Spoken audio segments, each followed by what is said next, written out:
Hello there. Today I'm lucky enough to be at Chateau Trotte Vieille, a Premier Grand Cru Classe in Saint-Emilion.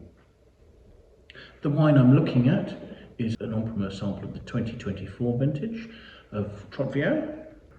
Now, as an estate, Trotte Vieille is unusual in having the largest plantings of Cabernet Franc anywhere in Saint-Emilion, and this is because the soils here particularly are a limestone-based soil that are very suited to the growth of this grape variety. So the blend for this wine is 56% Cabernet Franc with 3% of Cabernet Sauvignon, and then the balance of the blend, the remaining 41%, is made up of Merlot. Tasting this wine in early April, so the wine has only been in barrel for 3 or 4 months. Trotte Vieille ages entirely in new French oak barriques, and as a result I'm assuming that I will see a fair amount of oak character in this. The 2024 vintage was a challenging vintage. Speaking to Philippe Casteja, the owner here, he was saying that they rejected something like about 20, maybe up to 25% of the fruit in all the batches that were brought into the winery. And so it was a vintage where it was very important to sort the fruit, both at the vineyard picking and also when the wine arrived at the winery after distemming. So I'm assuming they're using optical sorters there to reject any fruit that's underripe, undersized, damaged, or that doesn't have full colour, and also any portions of rot. In general, the 2022 vintage saw a season with a lot of rain, so I'm expecting reasonable freshness and balanced alcohols in the wine. So anyway, let's have a look at it and see what we make, shall we? First of all, the colour is very nearly opaque. I think I can just make out the stem of the glass through the wine. This is a wine with 14% alcohol, and immediately it's throwing some very obvious tears on the side of the glass there. It's clinging very readily. And there seems to be a reasonable depth of this purple-red colour. So let's have a look at the aroma, shall we?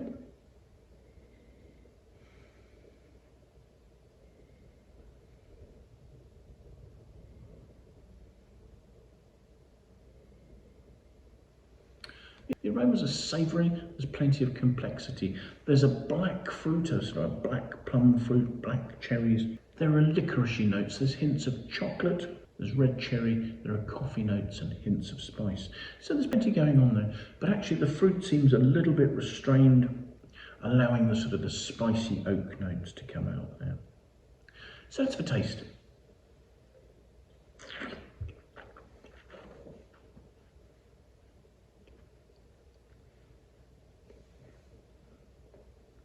The palate is structured, and instantly there's a spiciness coming from oak, which is well married to juicy black fruit with underlying coffee notes. And those coffee notes are, I suppose, sort of bitterness, the interaction between the fair acidity and fine tannins. The palate has a chocolatey smoothness, and there are mocha hints on the mid-palate as well.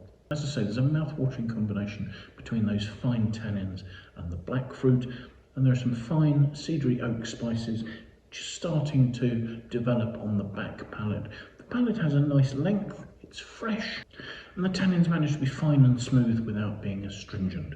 The alcohol's listed at 14%, but it's not coming across as being hot. It's certainly being balanced by the wine's richness and structure.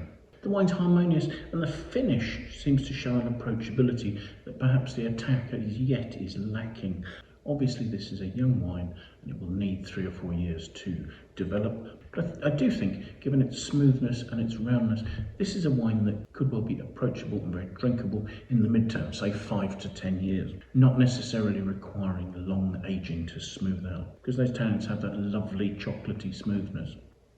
In this tasting, I'm coming back to the wine, having already tried it previously. The first time I tasted it, there was much more of a sort of a chalky note to the nature of the tannins, and this has smoothed out with the wine having been open for half an hour. But somehow on my first tasting, there really was a note of that underlying limestone that the vineyard has here, somehow in the structure of the wine. It was really interesting to see what felt like the terroir showing through. So thank you very much for watching. I do hope you've enjoyed the video. If you have, do please press the like button. If you'd like to watch more of these videos, do please sign up and subscribe to our YouTube channel. That way you can set yourself an alert and you can be notified every time we publish a new tasting. And I will be spending the next couple of weeks in Bordeaux trying to do as many tastings as I can of the wines that are being made available to taste for the en-primeur campaign. So do please follow along.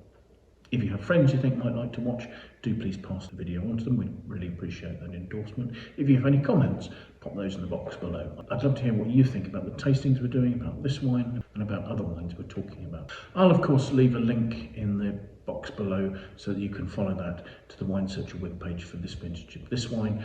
And you can see once the en-primeur releases have been made, what price it'll be at and where it's available in your market. The tabs on that page will also give you access to as much information as we can find out about this wine, in the hope that that way we can help you make an informed purchasing decision. So thank you again for watching. As I say, there will be more en-primeur videos to follow, so do please join me for those. Till then, bye for now.